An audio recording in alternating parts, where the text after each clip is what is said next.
Jai Hind, dear children. Last class in your history chapter, The Rise of Nationalism in Europe, we discussed about the topic The Age of Revolution from 1830 to 1848, in which we studied about July Revolution of 1830 happened in France, Greece War of Independence from 1821 to 1832, then about the new concept Romanticism developed by liberal educated middle class and the famous romantic artists like Eugène Delacroix was a French romantic artist. Then about Johann Gottfried Herder and Grimm brothers, that means Jacob and William Grimm. These two are German romantic artists. And about the Polish romantic artist Karol Kapinski. All these personalities tried to develop and spread the spirit of nationalism among the people in the European continent.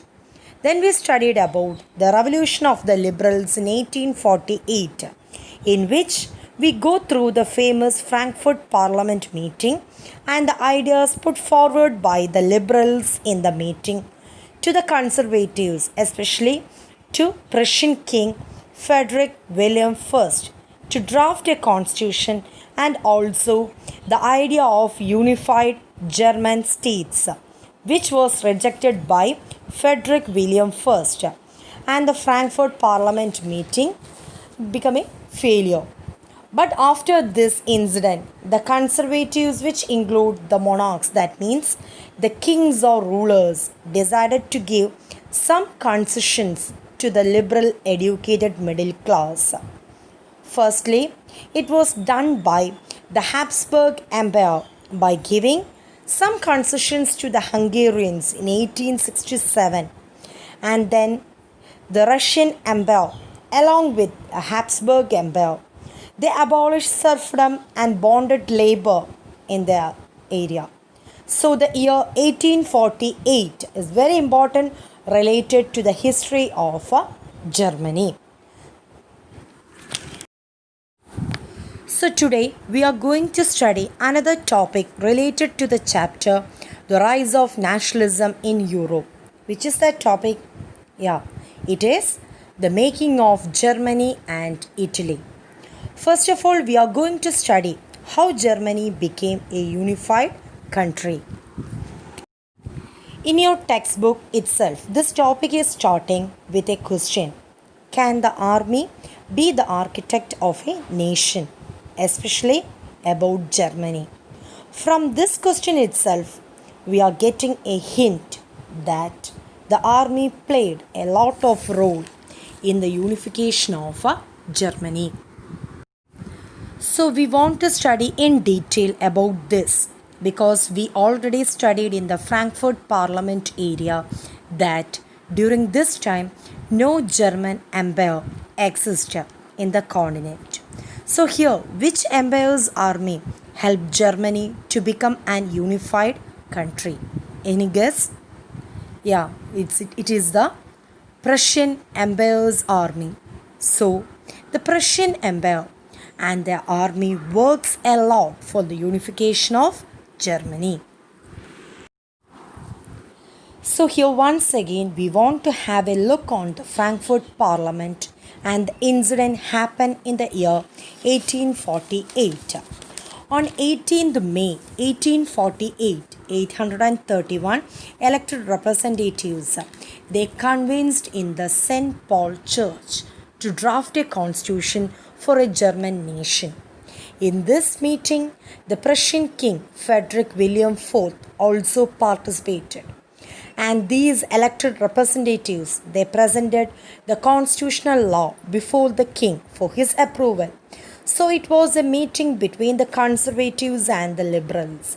But as a conservative and at the same time as a monarch, Frederick William IV rejected the proposal put forward by liberals because it reduces or abolishes the power of the monarch, and he got the support from other monarchs and military for this. As a result, the liberals they failed in this meeting.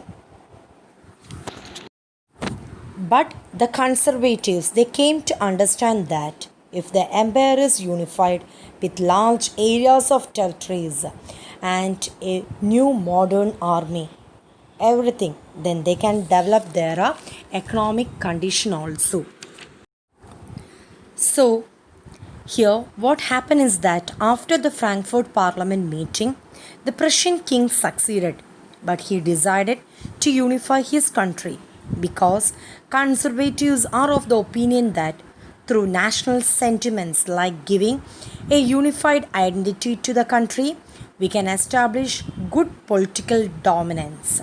So during this time, not only liberals, conservatives also tried to spread the idea of national sentiments in the European continent. So after 1848, also Germany was under the control of Prussian Empire as small areas of territories with no collective identity. The monarch in Prussia during this time was Kaiser William I, and he decided to unify Germany and give this responsibility to his chief minister, that means the Prussian chief empire's chief minister, who is that Otto von Bismarck, to unify the full Prussian empire and change it to a German nation. During the Frankfurt Parliament meeting held at St. Paul Church, Frederick William first he got the support of other monarchs, military generals, and some another important groups to reject the proposal of the liberals to have a constitutional idea in that area. So who were that groups who supported Frederick William I in this proposal or in this matter? They were the Junkers of Prussia. So here we want to study who were Junkers of Prussia. Who were they? They were the large landowning groups belonged to nobility. So they support king to overthrow constitutional ideas of liberals. But how these Junkers connected here in the unification of Germany? Because an interesting thing is that there's a Prussian king Kaiser William I, his chief minister Otto von Bismarck. That personality belonged to this Junker group. And this Otto von Bismarck, he is the main pillar behind the unification of Germany. So in the Frankfurt Parliament meeting also, the Junkers, they become very famous and with the help and these activities and achievements of Otto von Bismarck, in that way also, the Junkers become very famous in Prussia.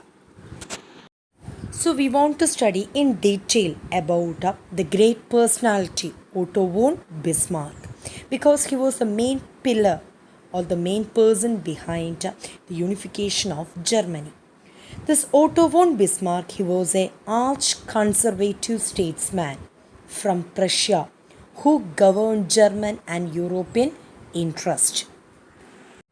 His full name was Otto Edward Leopold von Bismarck. So his full name was Otto Edward Leopold von Bismarck, and his period from 1815 to 1898. So after the unification of Germany, he became the first Chancellor of German Federation from 1871 to 1890. So Otto von Bismarck, he also served as the first Chancellor of German Federation from 1871 to 1890.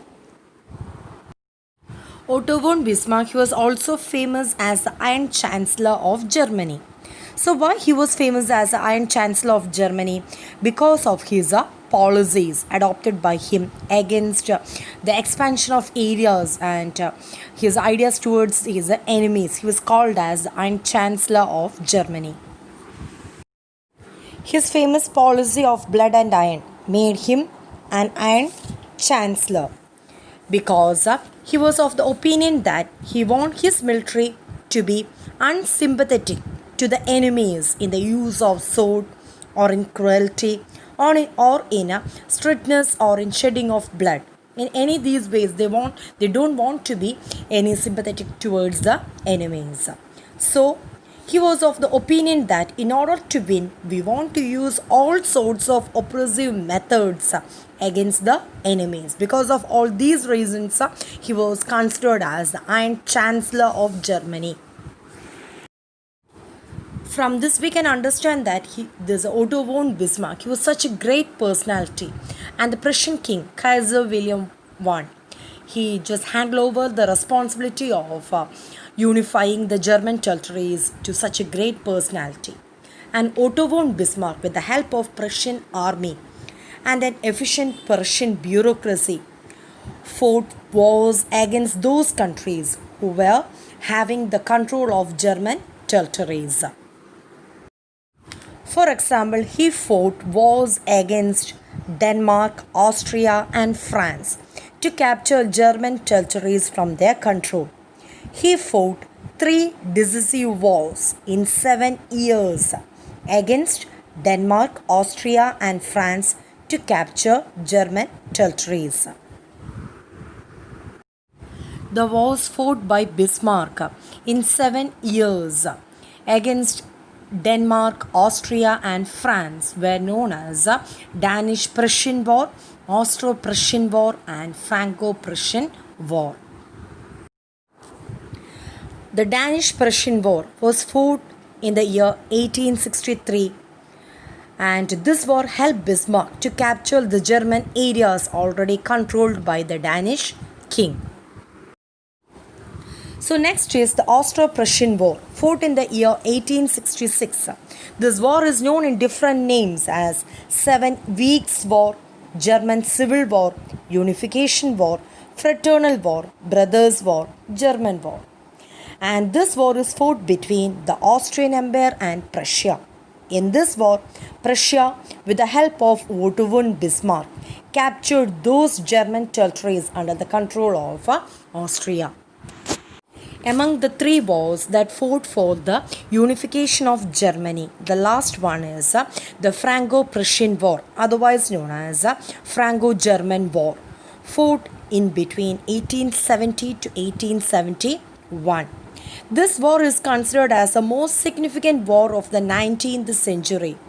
This war is fought between France and Prussia, and it is through this Franco-Prussian War that the final unification of Germany was completed and all unified German areas were given under the control of Kaiser William I.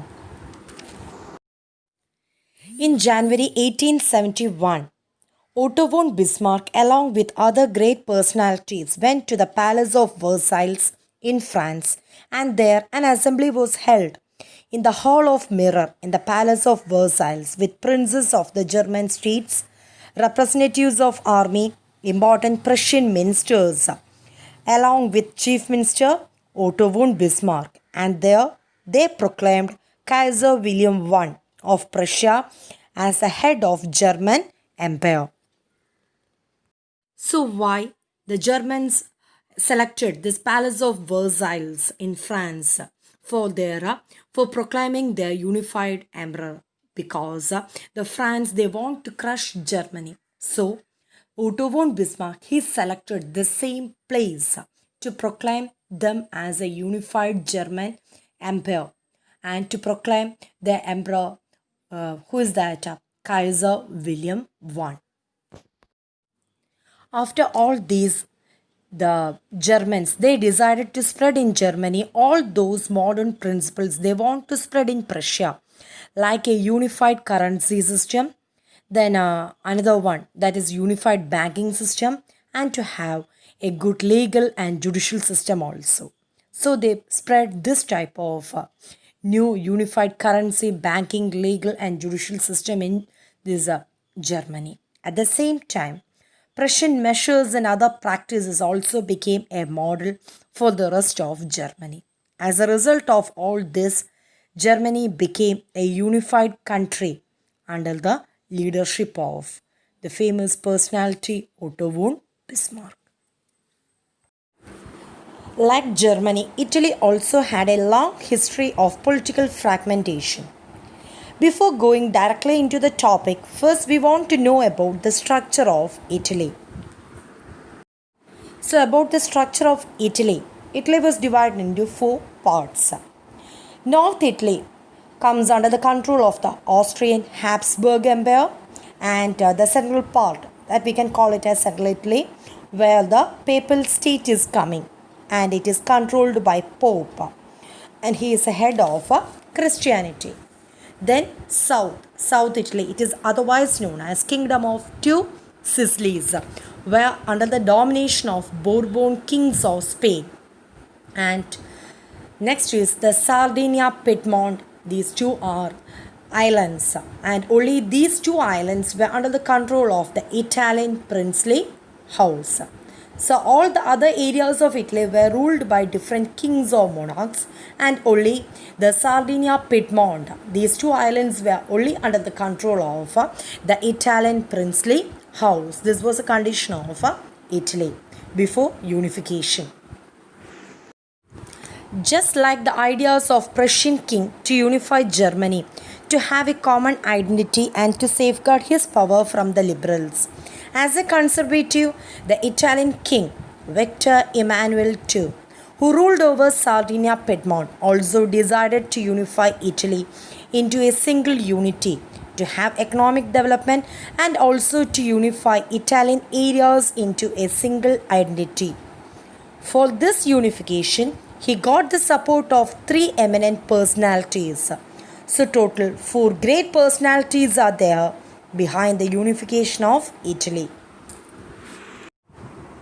So, these are the four great personalities who were behind the unification of Italy: Giuseppe Mazzini, then Count of Cavour, Giuseppe Garibaldi, and the Italian king Victor Emmanuel II. We want to study in detail about these four personalities. So, the first one, Victor Emmanuel II, who decided to start the process of unification of Italy, and at last, after the unification of Italy also, he was proclaimed as the Italian emperor. The second one is Giuseppe Mazzini. About him, we already studied in the area of revolutionary. He was an Italian revolutionary born in Genova in 1807. His main aim is to unify the four parts of Italy into a single unity, and he wanted democratic government in that area. For this, he started revolution in Liguria, but he was exiled from Italy. From there, he went to Geneva in Switzerland, where he formed secret societies to struggle against the conservatives. The two main secret societies formed by him were Young Italy in Marseille in France and Young Europe in Bern in Switzerland. Young generation in Europe were very much inspired by the basic ideas put forward by Giuseppe Mazzini. And his main aim or main opinion was that God had intended nations to be the natural units of mankind. So, once again, what was his main opinion? God had intended nations to be the natural units of mankind. So, from this, he wants to say that God's idea is also to become all nations as a common unity. So he put forward many coherent programs for the unitary Italian Republic through his secret societies. For all this, he was also called as the soul and heart of Italy.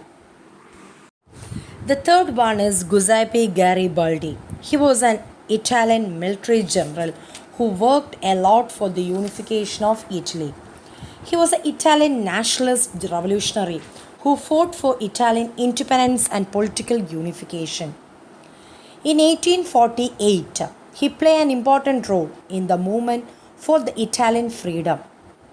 And he also formed an alliance with Victor Emmanuel II, King of Sardinia and Count of Cavour. In 1859, he launched a campaign against Austrian Habsburg Empire and succeed in it.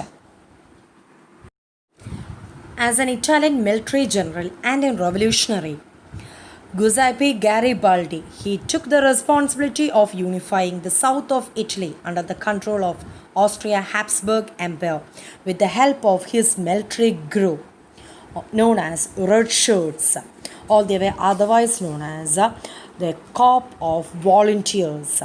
And with the help of these Red Shirts, it consists of the local peasants, and with this military group, he went to the south of Italy, that means the two Sicilies, which were under the control of the Bourbon kings of Spain. He led a struggle in that area.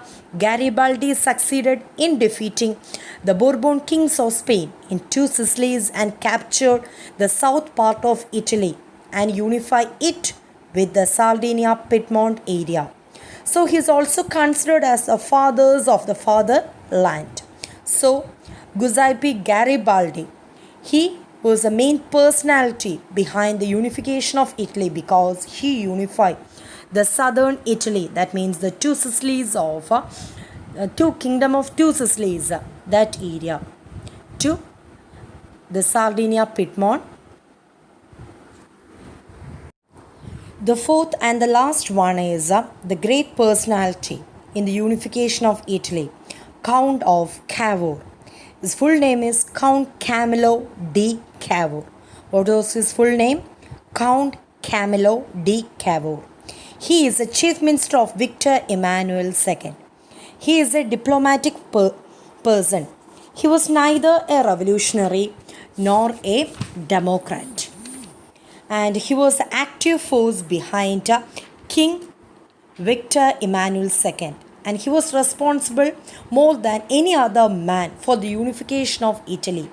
He was a liberal and he had faith in free trade, public right of opinion, and secular rule. But he is having good relation with France, and he spoke French much better than he did Italian.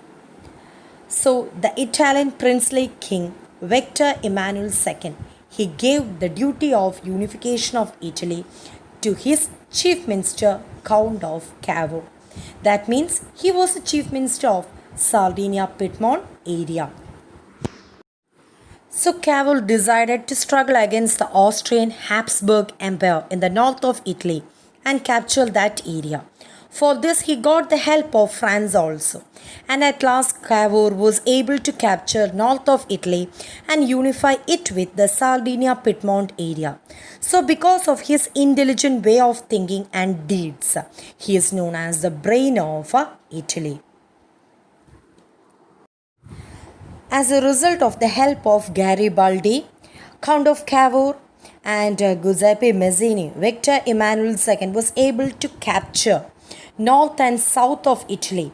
Then the last is the central area, which were under the control of Pope, that is the Papal State. But by this time, Pope decided to dilute his power in the central area and handed over that area to Victor Emmanuel II. As a result, in 1861, Victor Emmanuel II was proclaimed as the King of United Italy. About the population of Italy, most of them were illiterate. So when Giuseppe Garibaldi revolted against the two Sicilies of Bourbon kings of Spain in the south of Italy, he formed a military group of local peasants called Red Shirts. But these people, they don't have any national sentiment or ideology. Because of their illiteracy, they can't understand it. For example, when Garibaldi used the term Italia or L'Italia, that means Italy, simply Italy.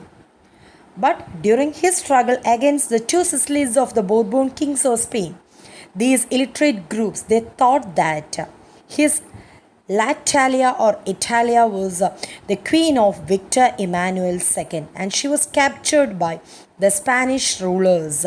And in order to free her from the control of the Spanish ruler, they were going to have a struggle against the Bourbon kings of Spain in the south of Italy. But apart from all these, like Germany, Italy also became a unified country in 18 1761. Like in Italy and Germany, Britain also undergo an unification process, but it was formed out of a long drawn out process, not by sudden upheaval or a revolution. The United Kingdom of Britain formed of a long drawn out process, different from the case of Italy and Germany. It's mainly an island country with Scotland, England, Wales, Northern Ireland, and Republic of Ireland. 5 different geographical entities. So first we want to understand the difference between United Kingdom, Great Britain and British Isles.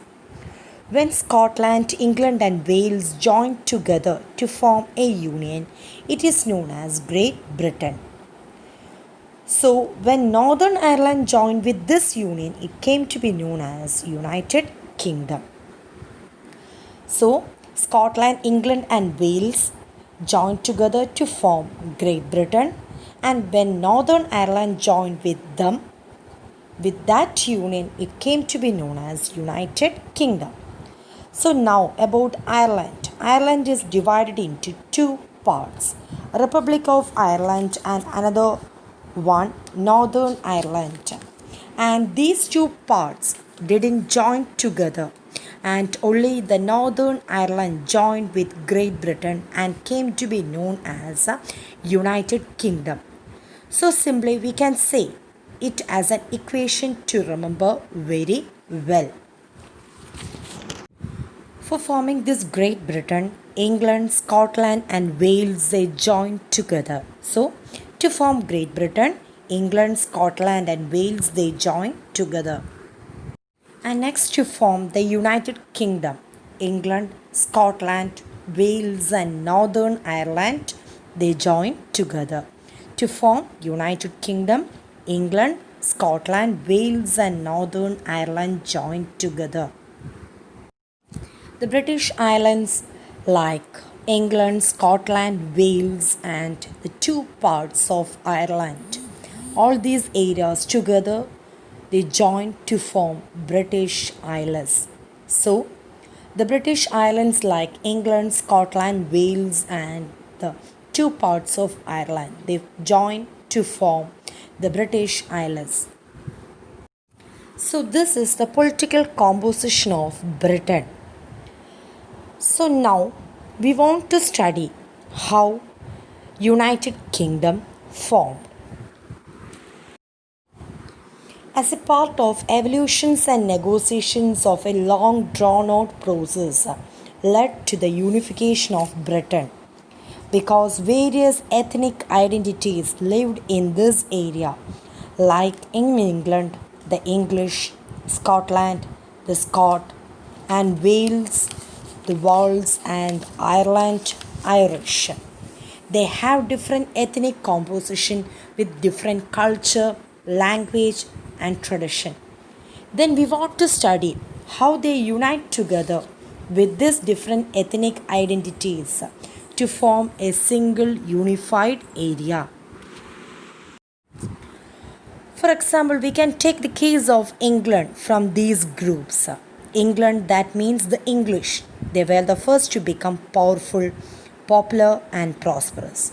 So, how they become this much developed? The reason is that during this time, industrialization developed in England. As a result of this, England became economically developed and prosperous. These group in the English Parliament, they became very powerful, and what they do, they pressurize the monarch, that means the king, to hand over his power to them. And at last, after many problems and struggles, the king unwillingly handed over his power to the newly developed group, and they made England a constitutional monarchy. After having England a constitutional monarchy, they decided to control our other areas also. So they moved towards Scotland, and there arose a revolt or conflict between the Catholics and Protestants. So here we want to study who were Catholics and Protestants. The Catholics were the old followers of Christianity, and they were otherwise known as Roman Catholics. And the other group, Protestants, they grew up only in the 14th and 15th century. And the Protestants, they were always against the ideas and the practices of the Catholics. And the twist here is that in England, Protestants were the dominant group and they were more powerful and prosperous compared to Catholics. And in Scotland and Ireland, Catholics were dominated. But the Protestants in England, they forced the Catholics in Scotland to come under their control as a result of many struggles. At last, a treaty was signed between England and Scotland, known as the Act of Union in 1707. As a result of this Act of Union, Scotland came under the control of England, and about Wales, in the 13th century itself, King Edward I conquered Wales and made it as a territory of England. So, when Scotland joined with England, they formed a union, that is England, Scotland, and Wales, and called it as the United Kingdom of Great Britain. As England is dominated in the British Parliament and the Protestants is very powerful, the Scottish clans, especially the Catholics, they suffered a lot. They lost their Scottish cultural identity, their native language, that is Gaelic, their dressing sense, and they forced to behave like English. Now we want to know the condition of Ireland.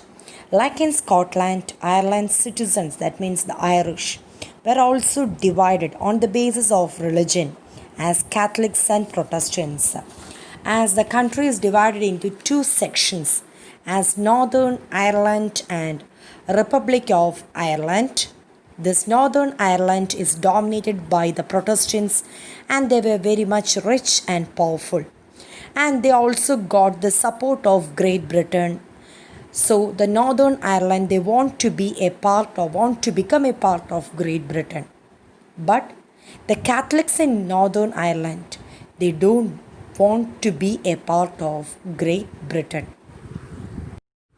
So the Catholics in Northern Ireland were supported by a leader, Wolfe Tone.